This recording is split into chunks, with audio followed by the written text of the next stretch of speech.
नमस्कार दोस्तों, मैं हूं आपका दोस्त हेमराज जाट और आप देख रहे हैं जेबीएन न्यूज। आज हम आपके लिए लेकर आए हैं ईपीएस 95 हायर पेंशन पर सुप्रीम कोर्ट की ताजा खबर। ईपीएस 95 पेंशन धारकों के पक्ष में सुप्रीम कोर्ट का फैसला आने के बावजूद भी केंद्र सरकार और ईपीएफओ की ओर से दायर समीक्षा याचिका के कारण ईपीएफ पेंशन धारकों की हायर पेंशन का मामला सुप्रीम कोर्ट में लंबित है और इस फैसले का लाखों पेंशनर्स पिछले 3 वर्षों से इंतजार कर रहे हैं। खबर थी कि बीते 15 जुलाई 2022 को इस मामले पर सुनवाई होगी, लेकिन फिर से एक बार पेंशनर को एक नई तारीख की हाथ लगी है। ईपीएस 95 हायर पेंशन पर सुनवाई का मामला फिलहाल टल चुका है और इस मामले पर सुनवाई के लिए एक नई तारीख मिल चुकी है। दोस्तों, अगर आपको नहीं पता है कि ईपीएस 95 हायर पेंशन क्या है तो हम आपको बता देते हैं। वर्तमान में पीएफ खाता धारक अपने वेतन बेसिक प्लस डीए का 12% हिस्सा पीएफ में अंशदान करता है और इतना ही उस कंपनी के नियोक्ता के द्वारा यानी कि 12% अंशदान किया जाता है, जिसका 8.33% हिस्सा ईपीएस पेंशन में चला जाता है, जिसमें जमा पैसों के हिसाब से ही ईपीएस 95 पेंशन धारकों को पेंशन मिलती है। लेकिन यदि कोई कर्मचारी और नियोक्ता दोनों की सहमति से 12% से अधिक का अंशदान ईपीएफओ में करना चाहे तो वो कर सकता है और फिर उन जमा पैसों के आधार पर उन्हें पेंशन मिलती है। वर्ष 2014 के बाद से अंशदान की लिमिट 15,000 रूपए तक की कर दी गई है। यदि ये लिमिट हट जाए तो कर्मचारी अपने वेतन के आधार पर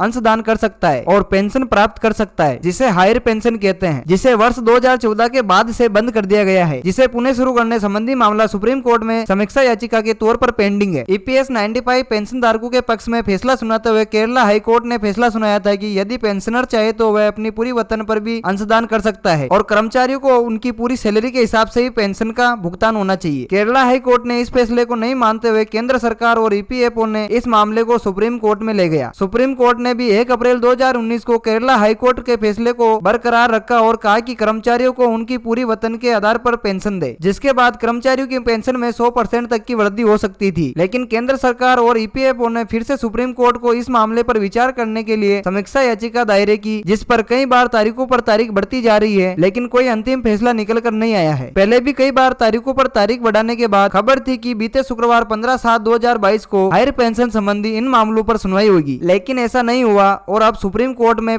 ईपीएस 95 पेंशन से जुड़े मुद्दों पर मामलों को आगे बढ़ा दिया गया है। अब एक नई तारीख दिनांक 2/8/2022 से लगातार 3 दिन तक सुनवाई होने की खबर है। सुप्रीम कोर्ट के आदेश के बाद पेंशन में कितनी बढ़ोतरी होगी ये तो उनके फैसले के बाद ही पता चलेगा, लेकिन न्यूनतम पेंशन में वृद्धि का मामला हायर पेंशन से अलग है। इस तरह का कोई भी मामला सुप्रीम कोर्ट में नहीं चल रहा है। हालांकि अधिक संख्या में ईपीएस 95 पेंशनर्स अपनी न्यूनतम पेंशन में वृद्धि के लिए संघर्ष कर रहे हैं। इस मामले को लेकर सांसद हेमा मालिनी की अगुवाई में एनएसी समिति के माध्यम से 2 बार प्रधानमंत्री नरेंद्र मोदी जी से मुलाकात कर चुके हैं। साथ ही कई बार श्रम मंत्रालय, वित्त मंत्रालय और सदन में भी सांसदों विधायकों के द्वारा इस मामले को उठाया गया है, परंतु अभी तक कोई फैसला नहीं निकल कर आया है। ईपीएस 95 पेंशनर की डिमांड न्यूनतम पेंशन को 1000 रूपए से बढ़ाकर 7,500 करने के साथ में महंगाई भत्ता और मेडिकल सुविधा भी प्रदान करने की है। इस मामले को लेकर एनएसी समिति 8 अगस्त 2022 को रामलीला मैदान पर एक बड़ा आंदोलन भी करने जा रही है। यदि आपका सवाल यह है कि ईपीएस 95 पेंशन का क्या हुआ, तो आपको अवगत कर दे कि ईपीएस 95 उच्च पेंशन का मामला सुप्रीम कोर्ट में लंबित है और न्यूनतम पेंशन के मामले के लिए पेंशनर संघर्ष कर रहे हैं, लेकिन कोई अंतिम निर्णय पेंशन वृद्धि को लेकर नहीं आया है। तो दोस्तों, यही थी ईपीएस 95 से जुड़ी आज की बड़ी खबर। अगर ये खबर आपको उपयोगी लगी हो तो आप हमारे चैनल को सब्सक्राइब जरूर करें और अगर ऐसी खबर आप और देखना चाहते हैं तो बेल आइकन को ऑल पे प्रेस करें, ताकि हम कोई भी नई वीडियो अपलोड करेंगे उसका नोटिफिकेशन सबसे पहले आप तक पहुंच जाए। मैं मिलता हूं आपको अगले वीडियो में बहुत जल्दी। तब तक के लिए जय हिंद, वंदे मातरम।